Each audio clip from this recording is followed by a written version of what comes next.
Hey, what's happening? One time for your mind, it's your man Mastermind. It's your boy Big Co. Welcome to the Big Co Show. We back. We had to take a week off. Have some stuff going on. We'll talk about it one day, baby, or maybe we won't. But But we are back in the saddle. How you doing, brother? Russ, I'm good. But it's a lot of stuff. What is it? First things first, I just wanted to say it feels good to be back, doing the show that we love. Definitely feels good, man. One time for everybody checking in. Go ahead and start your watch parties now. Yes. You know what I mean? We broadcast live on Facebook. We also be on YouTube. And we have a great show in store for you this evening. Before we get into our fabulous guests. Are you doing Halloween? What's Halloween? How y'all Halloweening? All right, so I'm really not a Halloween guy anyway, but my son's birthday is like 5 days after that. Okay. So what we decided to do, we're going to have like a little get together for his homies.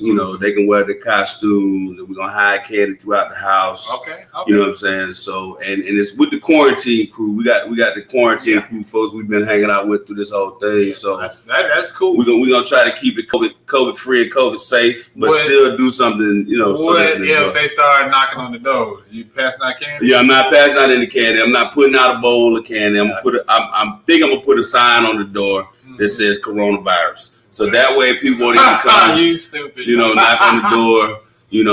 Keep the lights off, all of that. What about you? What y'all gonna do? We usually do because we don't do the door-to-door thing. Right. We go to the mall, get the candy at the mall and all that kind of stuff. Yeah. So not so much. So that's not happening. I'm definitely not passing out the candy. Yeah, no, that's not. Yeah, we ain't buying no more costumes and nothing like that. So she can go hang out with hey, E-Baby, what's happening with some friends. Right.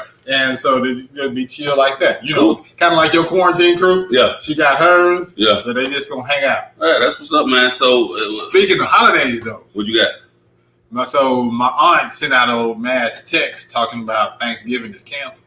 Oh, wow. Yeah. So, we've just been dealing with that. It's just like, so. That's so sad. I mean, but it's a reality. It's a reality. At the beginning of the year, it's one of them things like, if everybody act right, we should be good about the holidays. Yeah. But now reality is starting to set in. Some folks, I know it's like everywhere, people feel invincible. Like, hey, we can do this. We family, we straight. Then other folks, like, nah, man, some of us are vulnerable to this thing. That's a great point. You know what I mean? Like my family, since this COVID thing, we big. So all the out of town folks, no, they ain't cool. We got a quarantine family crew too, like my sister, my mom. So we might still do something. Hopefully, big is it a handful? Yeah, probably like a handful. Okay, just a handful. Because when they start getting really big, and when we get around, we get boisterous, start talking and all that, So now we spewing and all that kind of It's way too much, too much. But we got a lot going on the next couple of days. So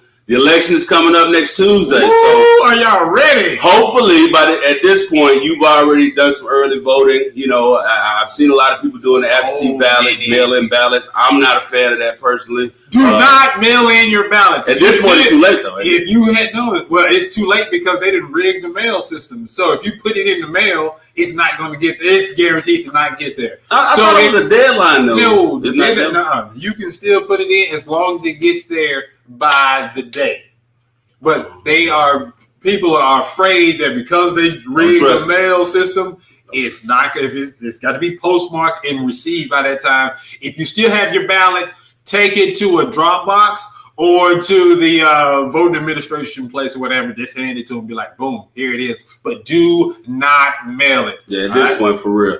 Go out, vote. Like a lot of people, I'm sure everybody's seen in the feeds. A lot of people gone to vote. And it's been easy peasy, lemon squeezy, So just vote, man. Make sure you vote.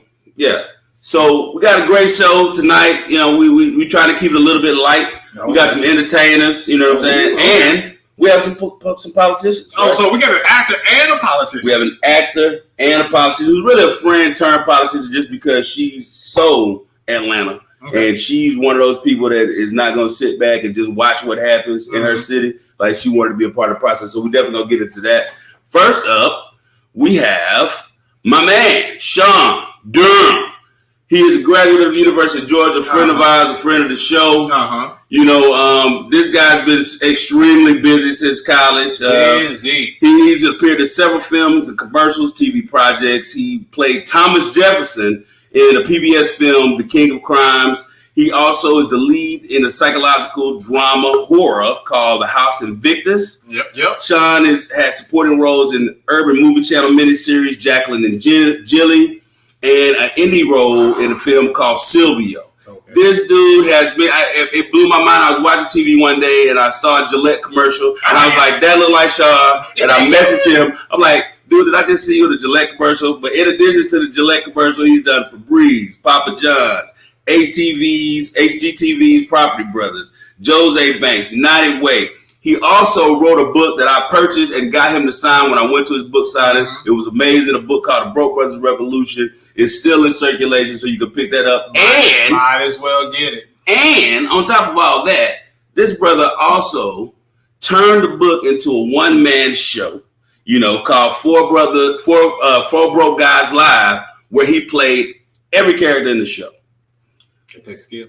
That takes a lot of skill. So let's bring Shawn on the show. Welcome to the show, Shawn Durham. He said on his website, he said, "Call me Shawn." So that's why I kept the J off. You know what I'm saying? How you doing, bro? What the J stand for? Is he talking? Yeah. I can't hear nothing. Hey, Shawn, I think. Say something I couldn't hear you.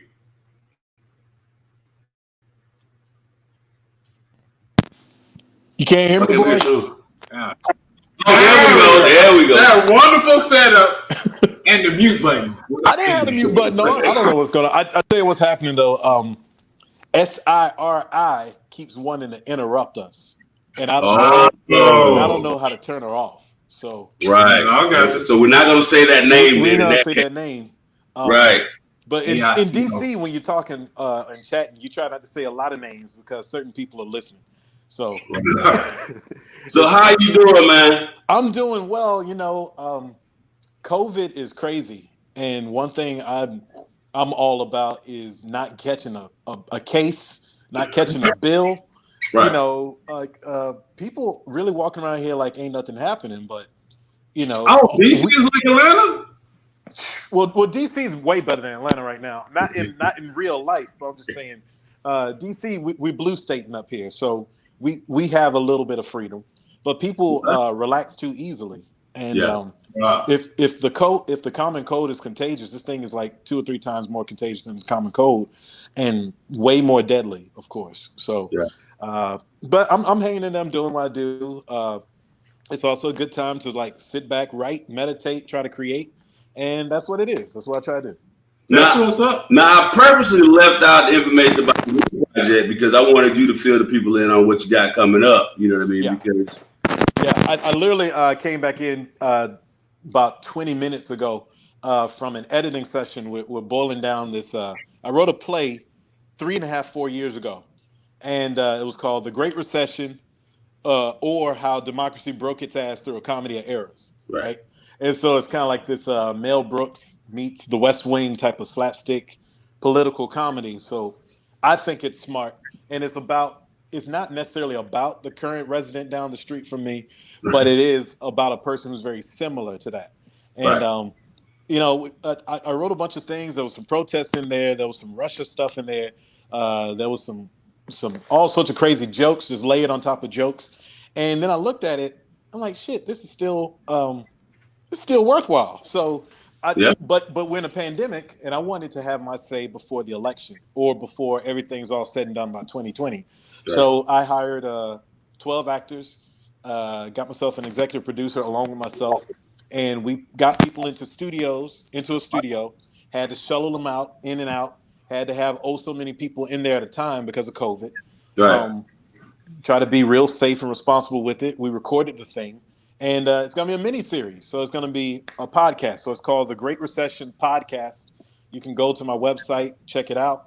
Follow me on Facebook and Instagram for more details when it'll come out. It's probably going to come out early next week, either Monday or it'll come out after the election. So it's either or. It's going to be like on a Thursday after people have gotten the election hangover out the way, or Monday so people can absorb all three of these episodes. But it's funny, it's offensive, it's real, and Yeah. I can't wait for people to see it.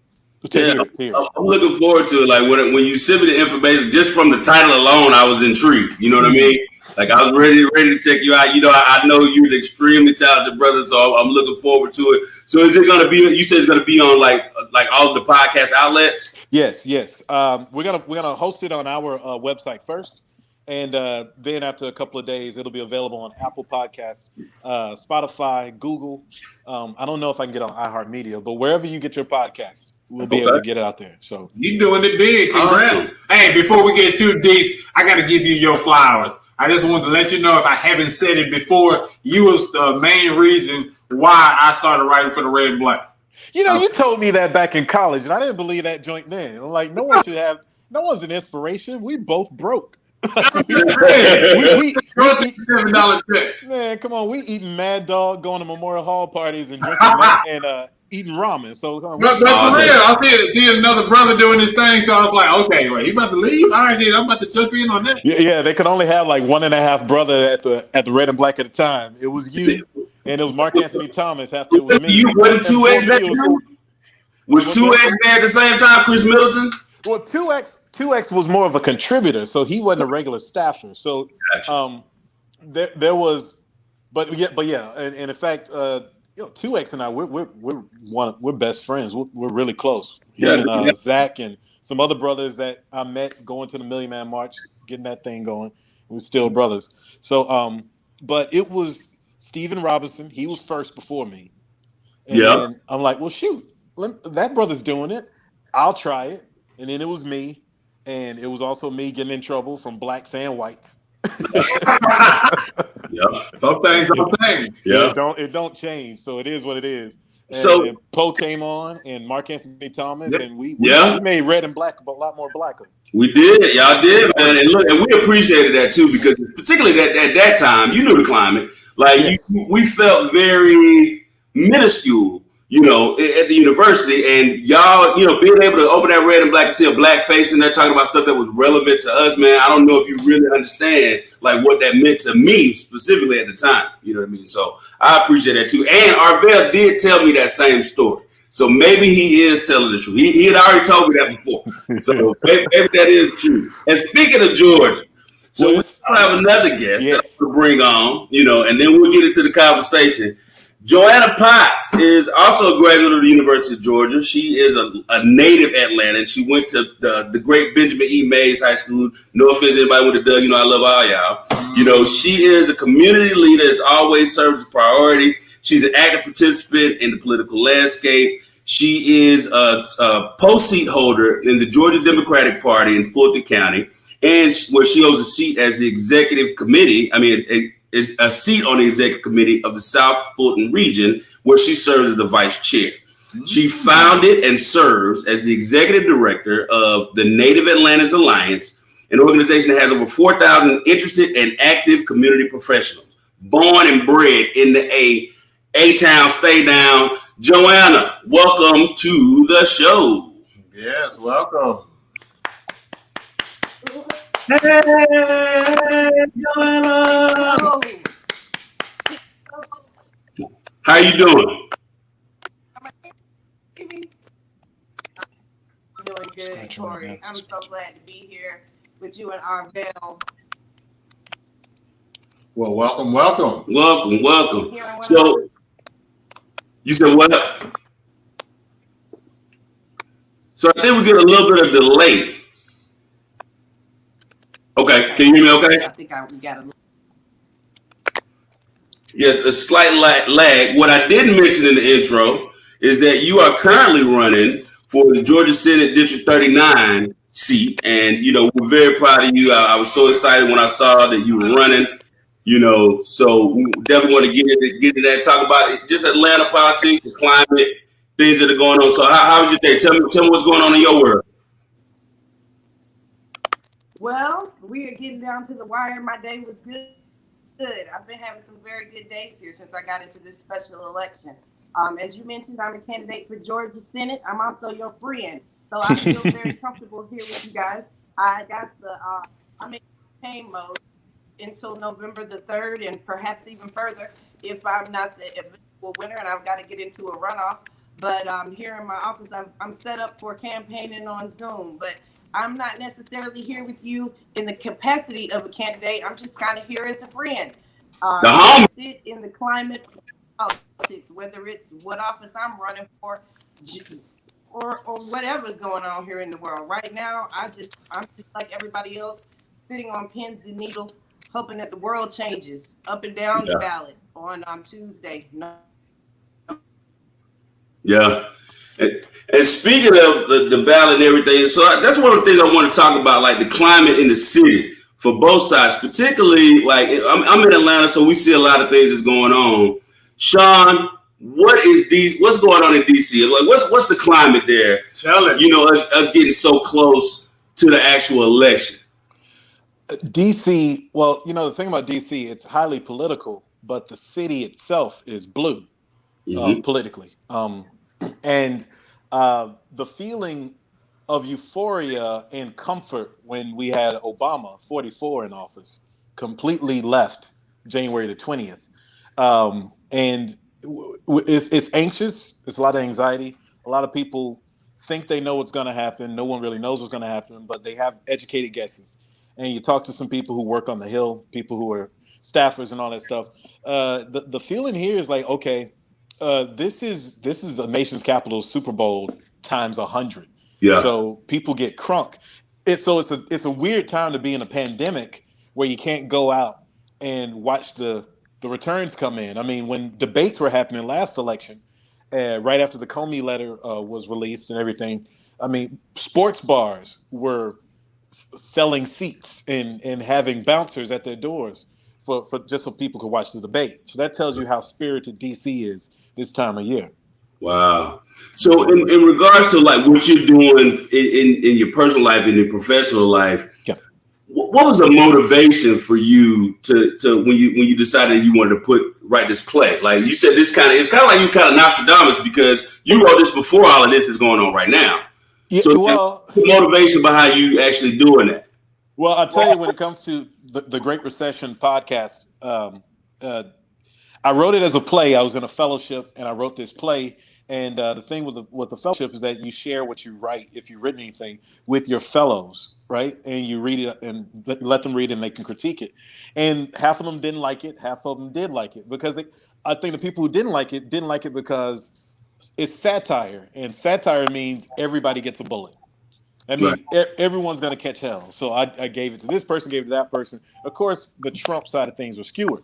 The thing about this play, it was written more like a movie. Like I grew up on that Mel Brooks stuff. I grew up on, you know, the satires of the 70s and 80s where those movies can't even be made now. Blazing Saddles can't even be made right now. Right.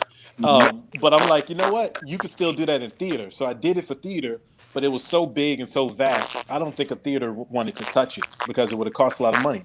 But when you record it, now you just create some sound effects and lay some music down. You don't have to build sets. You don't have to hire a whole bunch of actors, although I hired 12. And it makes it more possible. So I said, the pandemic makes this the only real form of creation of entertainment for people who aren't in Hollywood right now. And so I said, let's do it. And I found what little money I had. I saved my stimulus money, and here we are. I'm still gonna be broke, but I'm gonna do it because art is important, because James Baldwin says art moves the people. Right. You know, artists don't move the people, but art does. So I'm gonna try to create art. Right. Speaking of artists moving the people, one thing I wanted to ask both of you about. So recently, I'm about to go in the queue. So recently, there's been a lot of uproar about entertainers and, you know, opening their mouths to speak on politics. There was a lot of backlash recently from Ice Cube, you know, sitting down, I guess, with the Trump side of things and, you know, talking about his contract on Black America. As a fan of music, but also somebody that both of you interested in politics, like what were your thoughts in regards to the whole Ice Cube. And I really don't want to talk about 50, but I guess we can talk about 50. But what were your thoughts on that? And what are your thoughts overall when, it seems that these campaigns are going directly to entertainers? They're not going to philosophers. They're not going to, political scientists. They're going to entertainers. Like, what are your thoughts on that? Being that you are in entertainment and politics, you have a political side as well. This should be good. Madam Potts, I'll let you go first. No, it's just you for right now. So go ahead and go. Oh, yeah. Okay. Okay. First of all, specifically about the Cube thing, guys, let's just rewind ourselves. As a fan who grew up on Cube and America KKK's Most Wanted, and I had a friend who would like dub the tapes and sell the tapes like they were drugs in school. He also sold candy like it was drugs too. He was just an entrepreneur. Love you, Enigma. But remember, Cube contradicted himself when it came to MC Hammer. He became MC Hammer, right? And now you look at Cube. He's sort of. I won't go this extreme. I think he still has some sense, but he's sort of Kanye-ing too. This is a brother who's built his empire and has got himself where he is. And it's good to think outside the box. But as Roland Martin did say, we don't need to keep going over the same things. If you're reinventing the wheel, it's not on Cube to do this stuff. If the Congressional Black Caucus already had plans that had been dissed by Donald Trump, right. and have been dissed by these other persons. And the Democrats, from what I understand, did not diss him. The Democrats according to Cedric Richmond, said, okay, why don't you talk to the Congressional Black Caucus, because this is some of the same stuff that they've applied with more detail. Right. And I think what sometimes we have from just being a nation of 35 million black folks to even you see it in the churches that we go to, everybody wants to be a leader.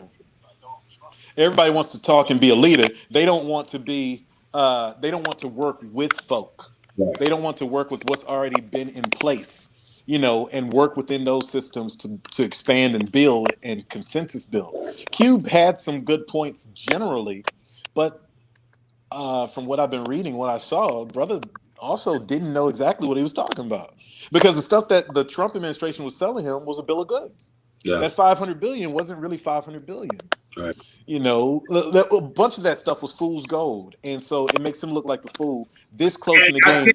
The brother that says be true to the game got caught up in the game, and now is being photoshopped by the likes of the Trump campaign with all these rappers like they pro-Trump. He got used. He got played. And I think that's what the problem a lot of people are having is, how did you allow yourself to get played that easily? It was just like, I'm just beside myself. Like, my thing is, I got a couple of things, and I don't want to like go too long, but I'll say this. I'm not happy with these candidates, but I know one is different from the other. At least that other one had a black boss for 4 years and was quite loyal to him. Yeah. So he at least earns that much of a look, as opposed to the man who said that black boss wasn't even American. Right. So I also know that in year 4 of a presidential campaign is not the time to go shopping for something that doesn't exist. Right. It's years 1 through 3. I said this is a chicken or fish election.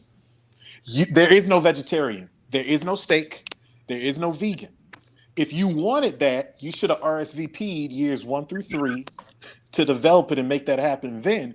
Yeah. But now these are the choices we got. And you can't tell me that these are equivalent choices. So, no, I agree. Joanna, what are your thoughts? You still rocking with Cube? I'm still in here. Yes, I don't know what was going on. Kick out, you know, Zoom. No, I'm saying, are you still rocking with Ice Cube? Are you still bumping Cube? I'm listening to what you guys are talking about with Shawn and Ice Cube there.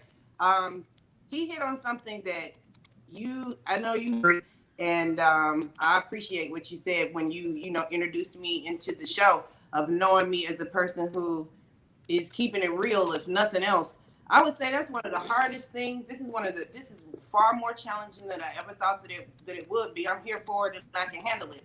But I'll tell you, the pressure that you have coming at you that you may or may not know will be coming to carry other people's water, or to say things, or to, check certain parts of yourself or the way that you feel, or say or not say, it's something major. And myself being a candidate for the first time during the time that Ice Cube came out with that plan, I was just sitting on the edge of my seat holding on because I was like, Ice Cube. I had already had a couple of debates and done a couple of interviews then.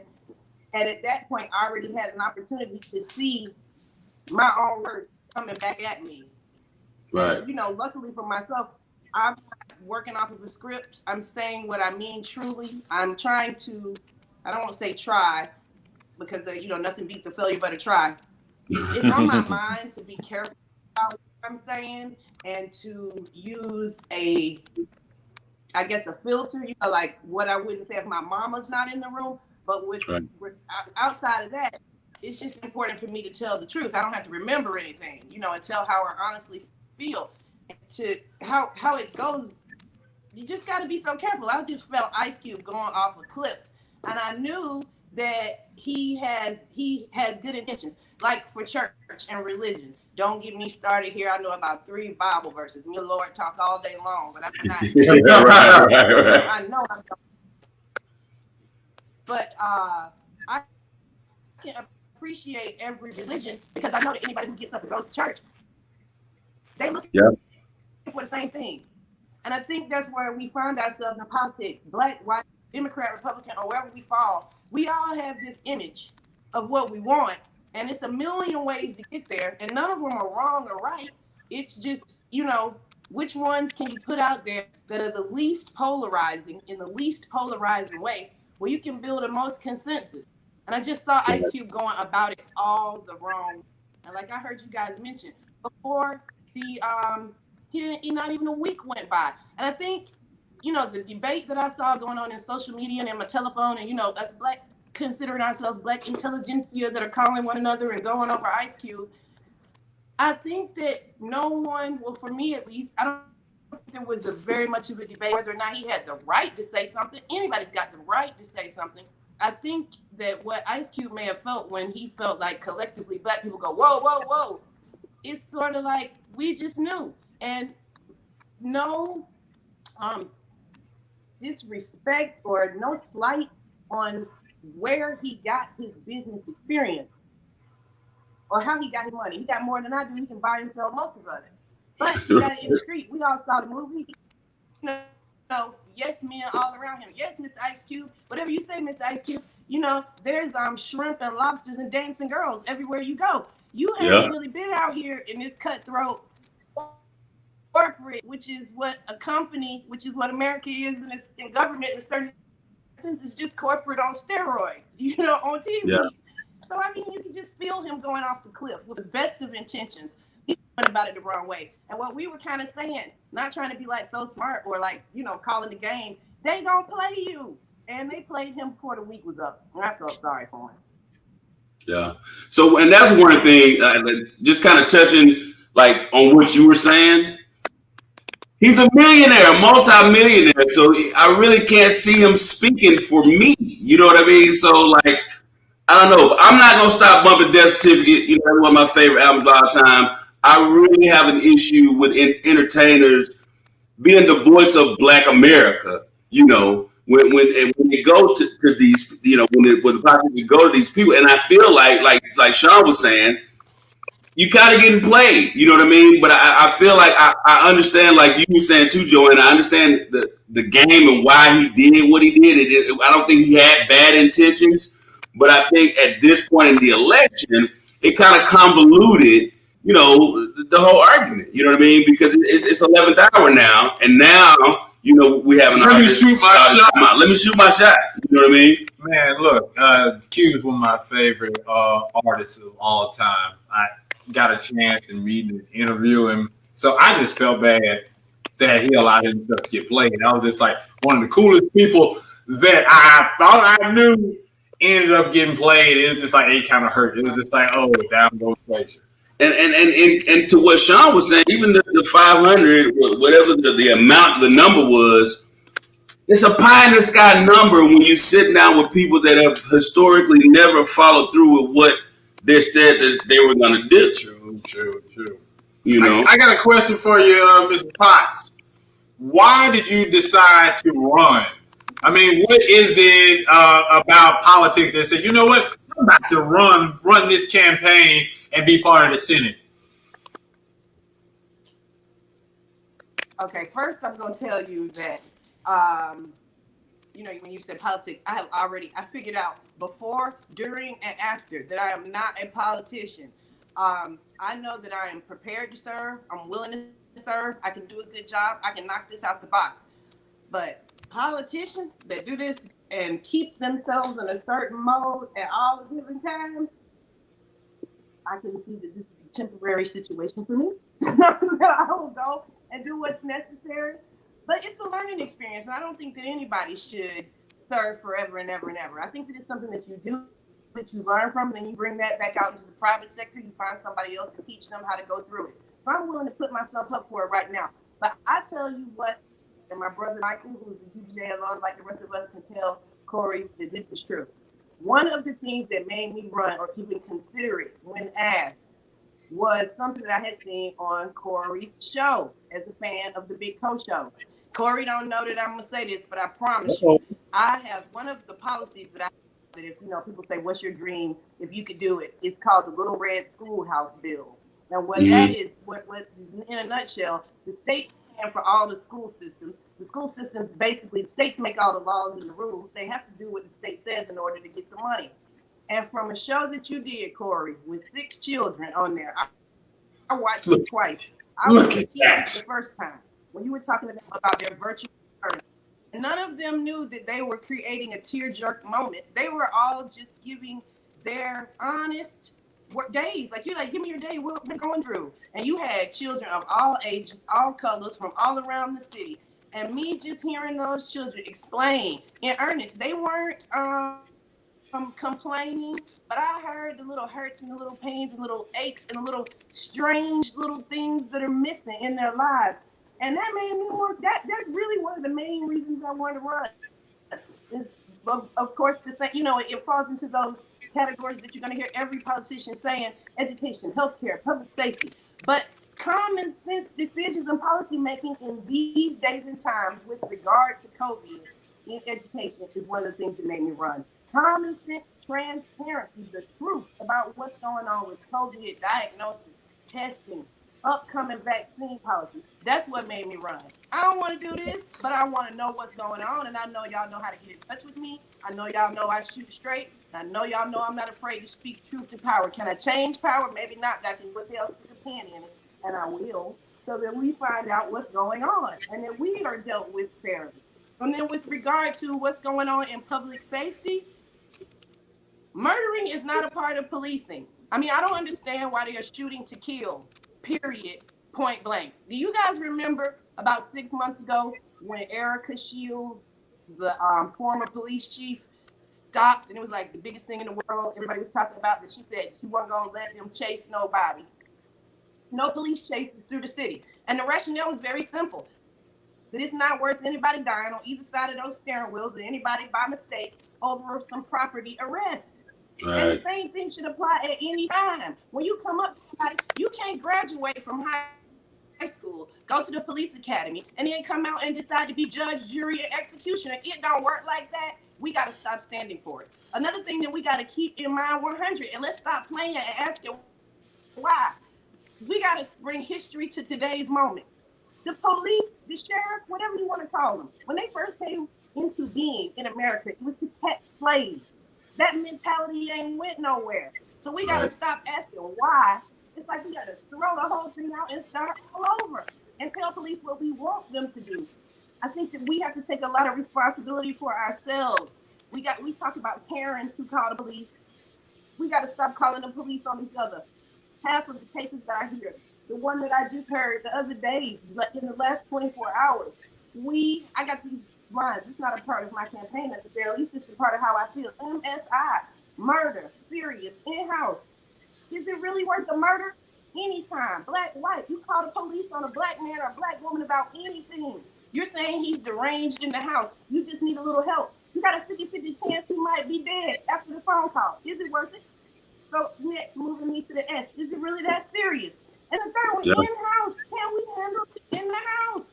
The gentleman who times in the back was arguing with a young black woman about some keys. Now, what if she had stopped and said, you know what? Maybe, let me just throw the keys. But let's not put the man in the middle. I think that it's time for us to start taking responsibility for who we own. Until we do something different about it.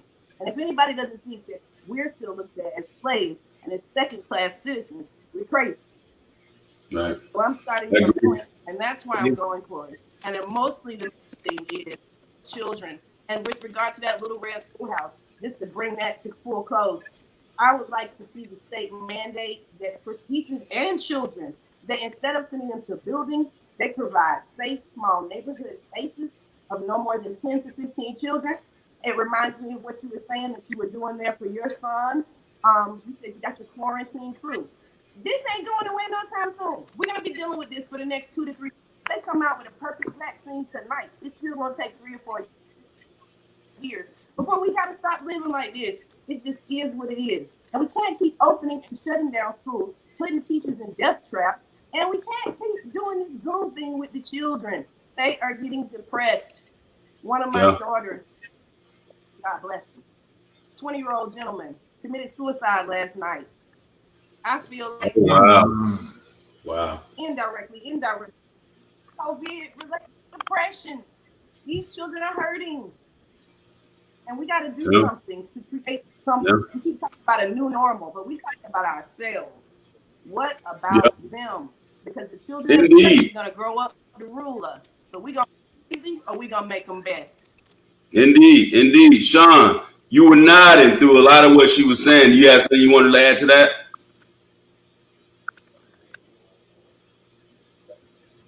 I think Siri's doing this again, bro. I don't know. I think I can't hear you. I didn't mean to say her name, but I think she. You blocked. We can't hear you. Yeah, we getting nothing. We getting no audio. Click it on, click it off, see what happens.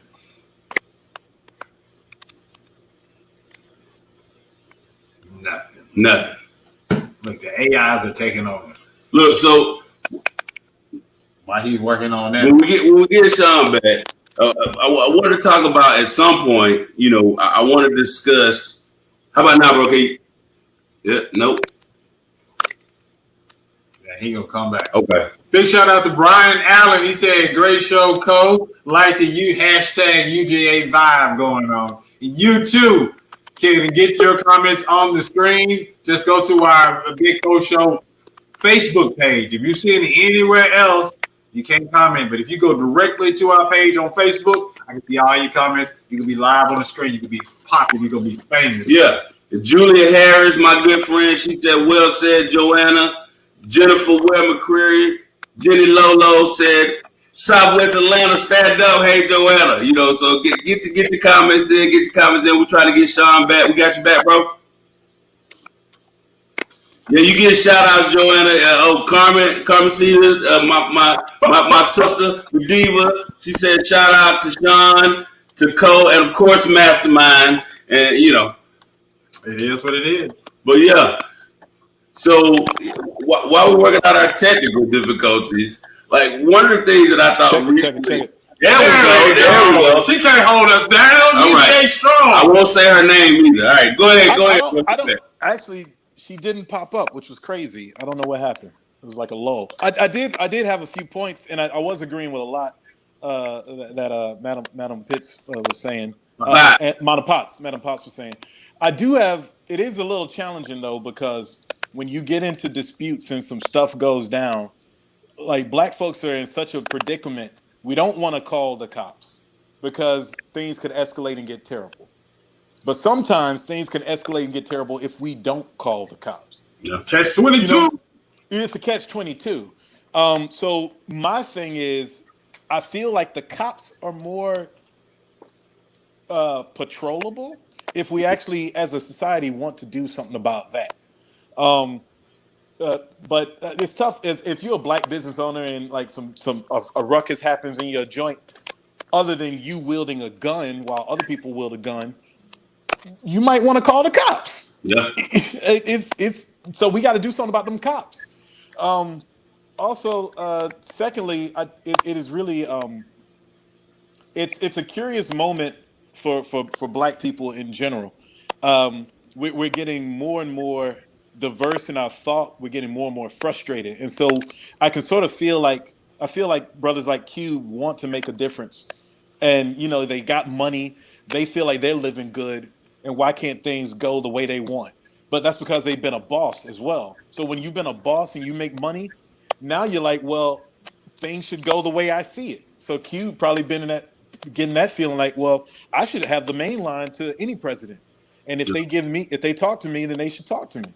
But you are an entertainer, and you can be used like entertainers use other people.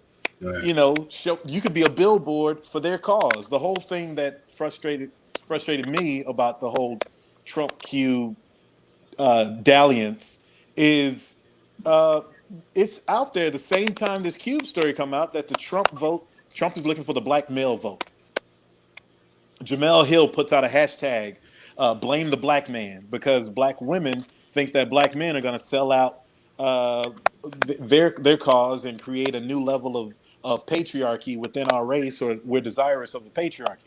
So it's tough to be diverse in things and how you do thought and how you entertain things, but you also can't sell out as well. And so I can see Q feeling that, all right, I'm a boss.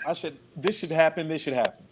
But bro, you got played. And as far as other things, I appreciate people like Madam Potts, who, even if we don't have plans, we have passion to fix problems. Right. And there's some people who get up in there and they don't want to fix problems. So I want to bless your campaign. I hope you get in, because you have the passion to want to fix the problems, even if we can't pinpoint what the problems are. We know that we have situations that we got to deal I'm with. sure she got some voters after that speech today. Yeah.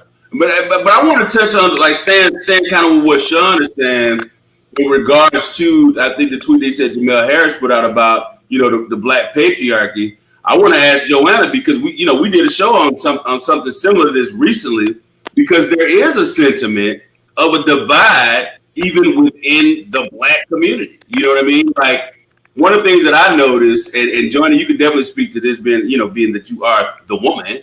Well, one of the things that I've noticed in regards to even the Kamala Harris Biden ticket, all of the objections that I've heard in regards to Kamala Harris have come from black men. And so I don't know if I get the politics of her when she was in as a district attorney. I get all of that. But I feel like it might be something else. You know what I mean? Like, Joanna, do you have anything like, what are your thoughts on that? Well, okay. I know we live. See, that's why I'm like, I'm a candidate. I got to keep it in the line. As by, again, it is what it is. Keep it 100. Party line, the way that I feel. Like, if I'm wrong, offended, and somebody going to call me and flip me on my head, and if they need to change my mind and tell me don't say that no more, then I won't. But here it is, and here's just how I feel right off the cuff with that. I think that black women have been used to go around black men very often. You know how sometimes there is maybe, I don't know if it's a stereotype, I don't know if it's facts or true, but there was a time when there was always kind of like in the media this competition of whether black women are outpacing black men in college, attendance and college situation and in earning and in the job, career, or what have you. And I just do this. It just is what it is. I've been married 3 times. I can be independent. If y'all know anything about me, let me say they jump on me about this all the time, because I don't give an amen when the girls put their hands on their hips and say, hey, I can be so independent. I'm like, hey, the guy who likes to lead you. Because we got to be together and let everybody have roles. Because in order to build strong society, you got to have strong families. And I'm just sorry. That's a man, woman, and child. And I'm just sorry. Somebody got to be ahead of that. And I'm just sorry. Probably the man. And the reason that I'm saying that is because when you get real scared and somebody's knocking at that door, you don't want him to go out there first. So it is a certain point. I'm not saying that, we have ways and we have equality in other ways, but as the stronger partner in the species, and that's just animal, and all animal species, men should lead. And I think that there's always been kind of a thing where maybe stereotypically or maybe really from slave days until now, it seems like powers that be are always willing to put black women more forward than they are black men. And I think black men are correct to notice that, and they are correct to feel a way about that. Now, is that Kamala Harris's fault in 2020 that she finds herself qualified to be there? No. But I don't really take it as personally for Kamala as I do understanding where black men are coming from. In that it's not really you, it's just that you kind of in as much sometimes been able to be used along the way to further agendas that may not have been good for us as black families and black communities. And then, you're exalted. And it just is what it is. They got to have 100, and I know I'm saying them wrong. Let me get this right. 45. We have 45 now. They got to have 45 white presidents, 44, 43 white presidents, men, and they haven't had a woman yet. And, maybe we can just break all the glass ceilings, but that's a lot of pressure. How about 45 black male presidents? And then maybe after 45 male presidents, white men weren't ready for Hillary. So I do not take it personally at all about how black men feel about Kamala. It wasn't just white men. White women voted for Trump. White women voted for Trump by 4 points. That's a whole another story. But I understand where that vitriol kind of came from with regard to Mom. No. You were saying, so what were you saying, Shawn? I was piggybacking on what she was saying. There's something going on in our society. The last election, white women went for Trump by 5 points. So for all of I was up here in D.C. the day after the inauguration, and the women's marches and all the pink hats and all that mess. Okay, hundreds of thousands of people in the streets. You want to get mad now, but y'all didn't vote for the woman. Y'all, white women who organized this whole thing, voted for him. So, and the funny thing is, white women are desirous of what they see as sass, independence, and attitude of the black woman. But the black woman has to have those things because she has to have those things. Right. White women choose and pick and choose. White people live their lives like buffets. Yeah. I want to tell you a point on that one right there. Because what black woman, I always say this with the women's living, please hold your point, but I just want to throw this in. Black women and white women, we don't have the same problems with our men. It just is what it is. Mm-hmm. What black woman do you know who a man ever told them don't work? What black woman you know who's how short they hurt? You can tell me we don't have the same problems with our men. That's their problem. They still got them and we don't have it. Black women don't tell us don't work. Mm-hmm. They ain't never told us that. Yeah. Black folks in general don't have the luxuries that white people have. And the civil rights movement, the biggest benefactor of the civil rights movement, were white women. White women. By far. From the quotas to the advancements to the salary wages, white women. The funny thing is, in my field now, I used to do the politics thing as far as writing about it as a journalist. But in my field as an entertainer and a writer and whatever I am, a creative, it's already happened in entertainment where black women who are getting these degrees and are mobilizing, they're also using that, I would say, in some cases, for bad. When Nate Parker came out with Birth of a Nation, the black intelligentsia, mostly women, shot it down because they said he was accused of rape. And they didn't like the outcome. They read the tea leaves, although that brother was acquitted, not mistrial, acquitted by an all-white jury of rape. Acquitted. You don't have a black man acquitted, a black jock in Pennsylvania at Penn State acquitted of nothing, especially of raping a white girl. He was acquitted. Right. But the social media, the media likes killed it, and they were mostly black women. Didn't want to give them a fair hearing. There's so many black white male entertainers that they may like that they don't scrutinize to that point. But this brother raised this project from cradle to grave, was an Oscar contender. They killed it. We do this to ourselves. We cannibalize ourselves. Now, a lot of sisters, rightfully so, say, hey, some brothers ain't doing it for me because they're not on my level thing, or they're not progressing, or they don't seem to have goals. Okay, I dig it. I get that.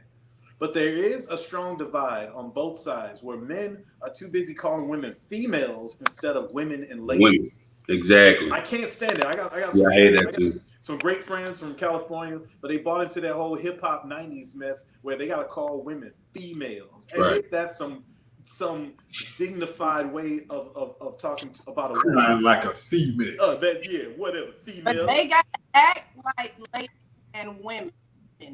Well, maybe some of them are acting like females. I'm not Fine. I agree. But I am saying that there's some problems with black folks on both sides with this. That was one time, because here's you. What you repeat, you get more of. To you. They can't stay off social media talking about how men ain't nothing and sticking on the last past hurt and bragging to each other about how they can do it. Well, you shouldn't be doing it all by yourself. That means you are gotten very accustomed to dysfunction, because there's somebody out there that would love to help you and make it whole. And you wouldn't have to be on here crying on Facebook. That's right. But you know, those are females, and acting like a lady, being a woman is a thing, and somebody can call you that. I don't get called out of my name because I work hard on acting and presenting myself as what I want to be called. No, I'm big on that too. And great point. What else you also said about social media and a lot of these women, that's their friend base now. That's who they get their comfort from. They're doing it for the likes.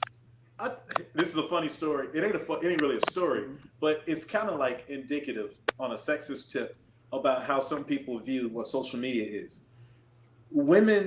Some women will go on social media, post a picture, and do a bunch of stuff that their girlfriends and everybody else will say looks cute.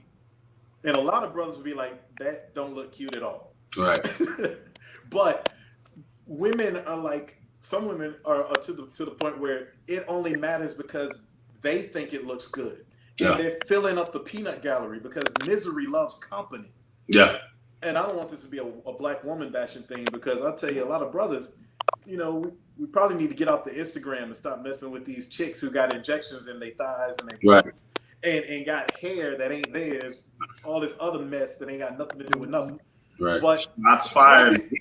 Yeah, but black people are in a white people live their lives like a buffet line.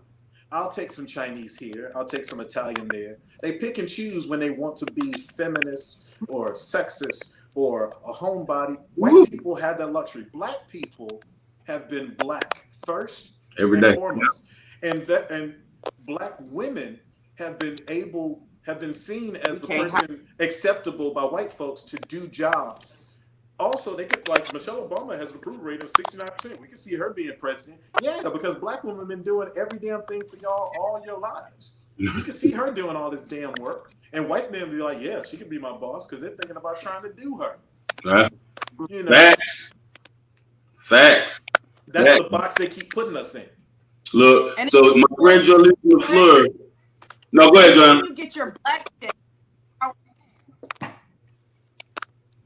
I'm sorry. It's got a little bit of delay. I don't want to be interrupted. I said, you know, going with the black woman give you a black check, because then you're able to say, like, no, we're not racist here, but you didn't empower a man. Everybody knows that strong men build strong families. Families build communities. Communities build societies. That's how we change. You know, the powers that be don't want to build black strong men. They just don't. So we've got to do it. And, you know, we as women have got to not buy into what they want us to feel about you guys. You know, I've got a daughter who's going on 20, and about right a little bit before COVID, I had to pull over the car dead stop on her because good-looking black teenagers, men walking down the street, young men, and she says, "I wonder what they're up to." And I like to slam the car. I said, "They are not up to anything any different than them same four-looking black boys that came to get you and your friends." The society's all afraid of the black people that we don't know. You know what I'm saying? So we just have got to, like, I know it sounds crazy, but it's free. We got to change our minds. Look at immigrants. We have just, it's the mindset. You're going to get what you see. We have got to stop. Okay, so America has done us bad, but we still living here. If we're not leaving, we have got to start the good parts. I agree with that. Picking on them, making good change, and making things better. Because it embarrasses the hell out of me.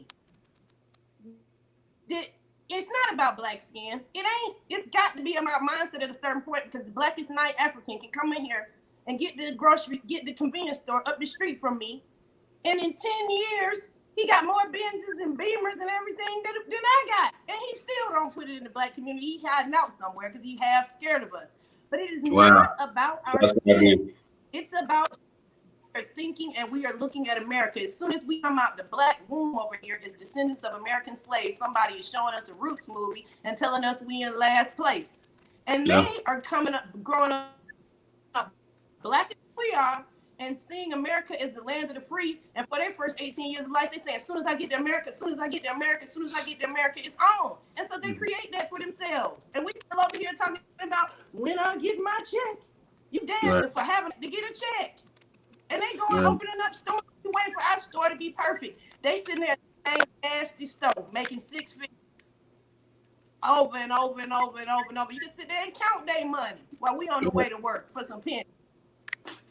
And then one of the things that blows my mind, about that whole thing that you're saying, Joanna, because what will happen is, even like immigrants that are not black, they come straight down the neighborhoods and open up business. They come straight to the black neighborhood and open up shop. I don't know a woman in America who for real on a regular basis buys her hair care products from a non-Asian store. So I definitely agree that it's absolutely mindset, and it's programming too, because it's all really linked. Like, even this whole black man against black woman, they gonna figure out a way to divide us, because they understand how important it is for us to be together. Now I want to cut to something like one of the passages that stood out to me when I read your book, Shawn, was an event where one character was out. This book right here? Oh yeah, do you have a copy of the book that you can put up for the people to see? Yeah, I got plenty of copies. Awesome. It's a great book. You know what I'm saying? Hit me up. I'll send you an autographed copy. Yeah, Broke Brothers Revolution is a great book. Great book. What was the passage, Cole? So it was when the main character he met out with his girlfriend, and she just happened to be out with some of her friends, and the expectation was for him to take care of the whole table. Yeah. You know, and I think that's what happens. It's kind of like what you were saying about their friends on Instagram.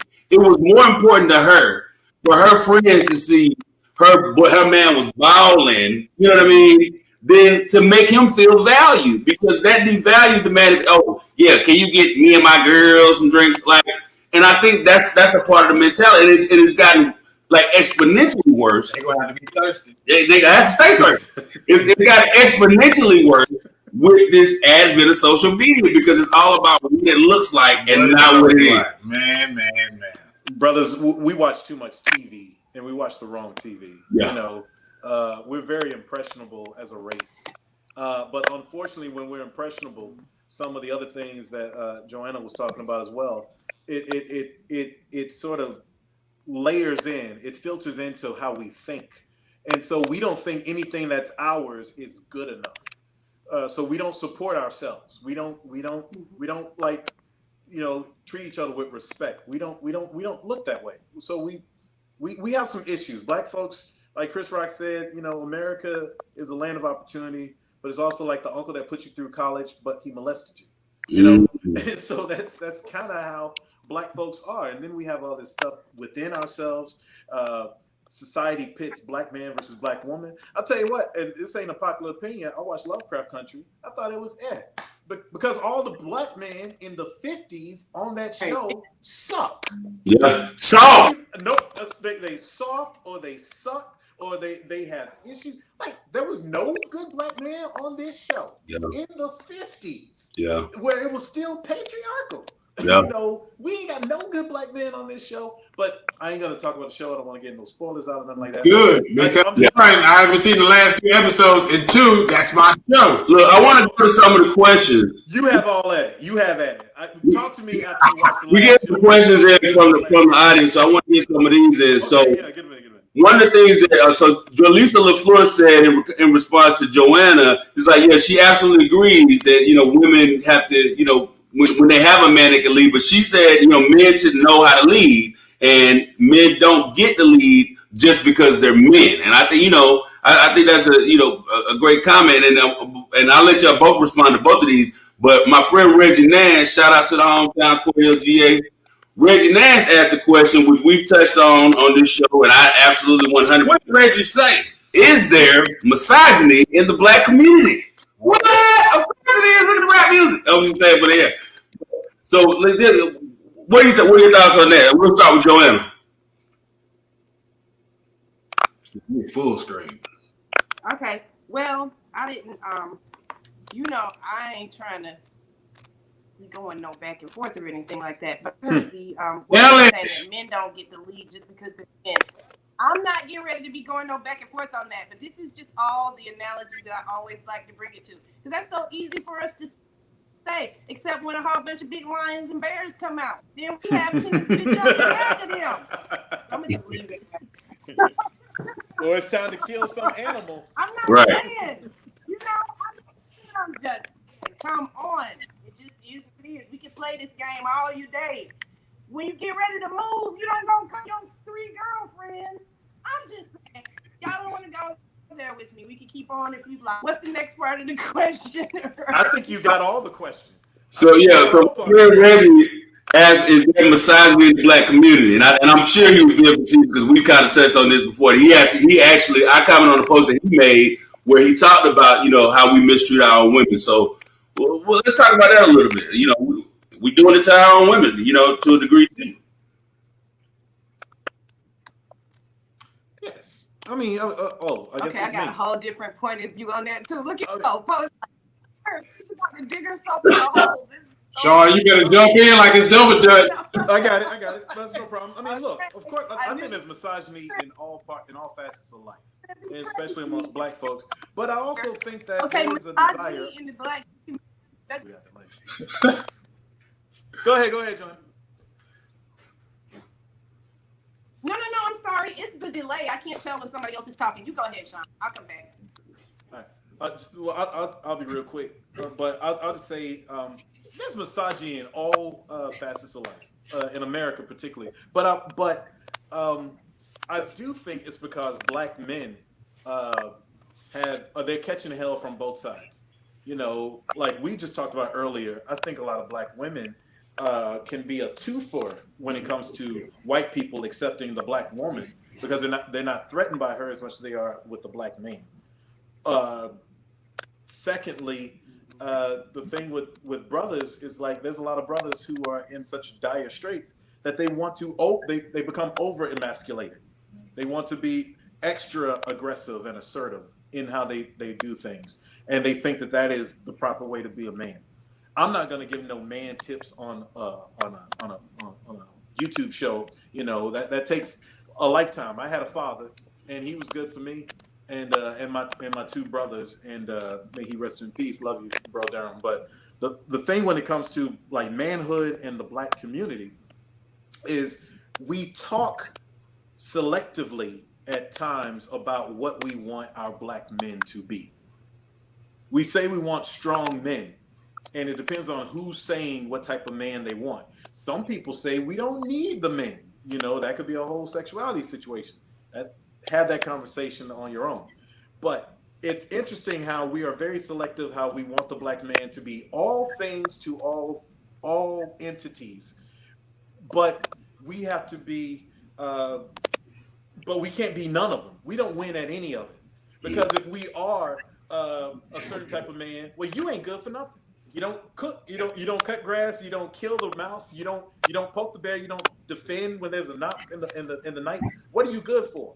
Yet we have some women who say that they can do all those things and then tell men that they don't need to do it until it feels right for them to abdicate that power. Well, it's like, shoot. So what do you want your man to be? What do you think a man is? Right. How assertive is manhood? And my only thing I tell brothers, and like I told it in that book that you read, Coe, is a man is a confident being to and of himself. And usually, if you're looking at this on a bicameral situation with a man and a woman situation, if you get your head on straight and do what you are interested in as a man, getting a woman shouldn't be a problem. Yeah. Because one thing that men can't be is this up and down variable. It's like a bullet chasing a bullet. A man is this. And the woman can do all of this all she wants. Sooner or later, she has to intersect that line. And the man is that line. If you are a businesswoman and you're a career woman and you decide to have kids while you with your husband and you say, you know what, I got this master's degree, I got this MBA and all that stuff, but I think and this happened to one of my friends, I think I want to stay home. Well, guess what you got to be? You still got to be like this because you got to support her change of mind. Yeah. The man doesn't have that luxury. The man is the backstop. The man is strong. He is firm. And he may not be able to encompass all the things that women want to be amongst themselves. There's a difference between what a man thinks makes a good qualities for a woman and what a woman thinks makes good qualities in a woman. Women will talk about all the things. I got this, I got that, and blah, blah, blah. That makes me a catch. That makes you a catch to you. That may not be what that dude wants. You can say nothing about what that fellow may want. And so that's the problem we got. Too many women are talking in their echo chambers. And a lot of brothers are getting turned off. And those brothers are doing seedier stuff. And they'll never get right to how they should be treating our sisters. And that's the divide that we've got to gulf. Yeah.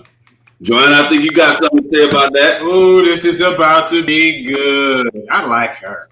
Yes, she is. All right, so we just waiting on her to catch up and see what she gonna say. Bring it. Misogyny in the Black community. Now, let me just be clear on that. Do you mean like men kind of talking down on women, like the rap songs, that kind of thing? Is that what we mean? Abuse, the whole nine.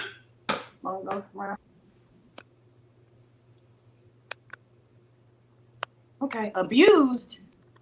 That's like such a packed in question, then. Mm-hmm. Yeah. I don't feel that. If I just had to say like give a yes or no, I can't even go any gray on that. Like, is there misogyny in the Black community? I mean, of course, there's some misogyny in every community where men are stronger, so men can more easily win if that's what they so choose. But I just don't feel like that's just like our major issue or anything like that. I mean, I think that people that are hurt, depressed, and dysfunctional are going to always be loud. So you're going to always hear the girls who can't get it together crying about how they can't get it together. And you're not going to hear happy people on advertised at all times. So I just don't like that's really our major issue. I think I see, okay, let's take the song WAP. I don't even, you guys know here we go. I was going to mention that in the next segment. And I don't want to start talking about so much as that genre of music where women are just feeling, I think Black women have maybe, in art, everything can go a little too extreme, but I think they're just sort of feeling updated for the first time. When I was a little girl, and that wasn't so long ago, that was 30-some years ago, I'm 48, but when I was a teenager, Black men and men in general have always liked a nice round butt and a small waist. That was looked at, it wasn't like not okay to have a big booty. Remember, oh, Becky, look at her butt. And now, when white women can buy the parts that we have, then certainly they become accepted. If they can buy it, now it's all good. Look up jumpsuits on Amazon and look how they look. They don't even have size 4 and 6 models anymore. Everybody's like banging. So I I think that I think some of that is just the younger Black women growing up getting a chance to feel celebrated. And we didn't necessarily so much have that just as much as 30 years ago. When I was growing up, it was still very much a white standard of beauty when everybody was trying to be anorexic and dieting. You don't hear about no dieting and bulimia too much no more. Everybody's happy.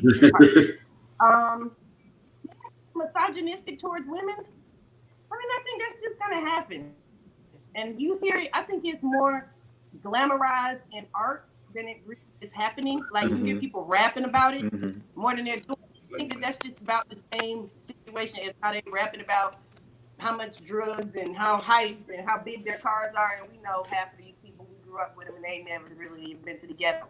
So I think it's just a little bit more entertainment than it is real. I don't feel that in my world. I got a young daughter. I'm real proud of the young men that she interacts with. I just don't feel like that's a big issue for us in the Black community in real life. Maybe on TV, but not in real life. Well, I think we're gonna have to have another show about it because I know that there's some people that's like for real agree that there is a lot of misogyny in the Black community. I'm one of those people. You know, I would love to chat about it. We're coming up on time, but before we go, we want to just thank both of our guests, Joanna Potts, Shawn Durham, for coming on the show. What we like to do is party shots. Just to give your 30 to 45 seconds on what you want to leave the people with, whether it be, something in regards to what we're talking about now. Shawn, you want to talk more about the project coming up? We'll start with the lady, Joanna, party shots.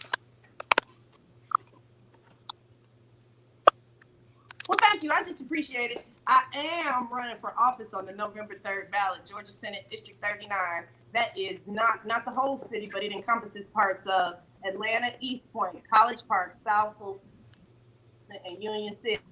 Early voting is we got 2 more days left of that in Fulton County. That's Thursday and Friday. And we have got 1 day of a Super Tuesday. So we only have 3 days left to vote in person. Weekend voting is over. You got Thursday and Friday. If you are holding an absentee ballot, do not mail it at this point. Take it to a drop box. Go to the Google Fulton County drop box. They're all over the place. That's about all that I have to say. Win, lose, or draw. I'm happy to come back. I've had a great time being a candidate. I'd love to serve as senator, but I'm going nowhere from community service. Win, lose, or draw in this race. It has been a learning experience. I'm happy to serve. I'd love to serve, but wouldn't take nothing for the journey. It's been a lot of fun. Go vote. Yeah. Vote. Shawn, party shot. All right, I'll try to be brief. I'm going to talk about me for a quick second, and then I'm going to have my shot. But I got this podcast coming on. You need something to listen to while you ain't working, while you're playing off working. So just go to the Great Recession podcast. We're going to be up and going next week for sure. But follow me on Instagram at Shawn Durham Inc. or at Facebook at Shawn Durham Inc. But I want to say something about Black people. And just in general about people in general. There's a lot of folks who want to talk negative, and they talk negative, and they want to say that this person ain't going to do something, this person ain't going to do something. They don't want to vote because they don't want to try. They don't want to actually do something because they lazy. They ain't woke. They stupid. They've given up, and their only comfort level is to be this fake woke person and not do something. Because if you don't want to do something as simple as vote, that means you can't get on juries. That means Black men who get locked up at 4 times incarceration levels stay locked up because you ain't on that jury. I've served on 4 juries. How many juries you served on? I've never missed a presidential election, but more importantly, I've not missed a regular election. All right. Black folks suffer from sickle cell. Do you donate blood? I'm a 33-time blood donor. All these cats who, Poe and Co, they see me. I tell people what I do. That is what it is about. You're going to be a citizen of America. You're going to actually do something. You're going to get off your butt and do something. Then do it. Do the regular stuff that makes you a citizen. Pull your pants up, talk with some respect, and vote. And get off your ass and stop complaining about stuff. Then you can complain when you actually participate. Other than that, you are doing nothing but negating us from getting somewhere. I love it. Amen, amen, amen. Thanks again to our co-stars this evening. Before we go out, I want to give a shout out to Var Stevens watching. Hey, Tavares. Christy Myers for checking in. Thanks for everybody that joined us tonight. Thanks for the questions, the comments.